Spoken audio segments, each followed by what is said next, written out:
SRM Tamil பேராயத்தின் பிரம்மாண்ட பேச்சு போட்டி முதல் பரிசு 5 லட்சம்.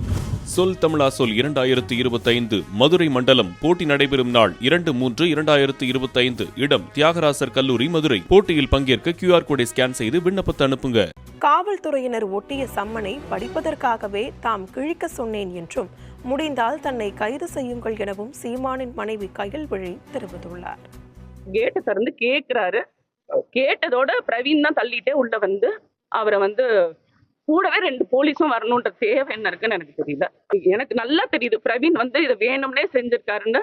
இவங்க எல்லாருமே பிளான் பண்ணி எல்லாரும் சேர்ந்துதான் செஞ்சிருக்காங்க. முதலே முடிவெடுத்துட்டாங்க அவரை கைது பண்ணோம். நம்ம வீட்டுல இருக்கிறவங்களை 2 பேரை கைது பண்ணி நம்மளை மென்டலி டிஸ்டர்ப் பண்ணுன்றது அவங்களோட எண்ணம்ன்றது நம்மளுக்கு நல்லா புரியுது. அதுக்கப்புறம் கொஞ்ச நேரம் அப்புறம் எஸ்ஐ வந்தாரு. எஸ்ஐ பாலுன்ற ஒருத்தர் என்கிட்ட கேட்டார். நான் சொன்னேன், நான் தான் கிழிக்க சொன்னேன், நான் படிக்கணுன்றதுக்காக கிழிக்க சொன்னேன். வெளியே மீடியா இருந்தாங்க, எனக்கு அன்னீசியா இருந்தது வெளியே வரதுக்கு, நான் தான் தம்பியை கிழிக்க சொன்னேன். இல்ல நீங்க அதை சொல்லாதீங்க, நான் தான் கிழிக்க. இதுல என்ன பயம் இருக்கு?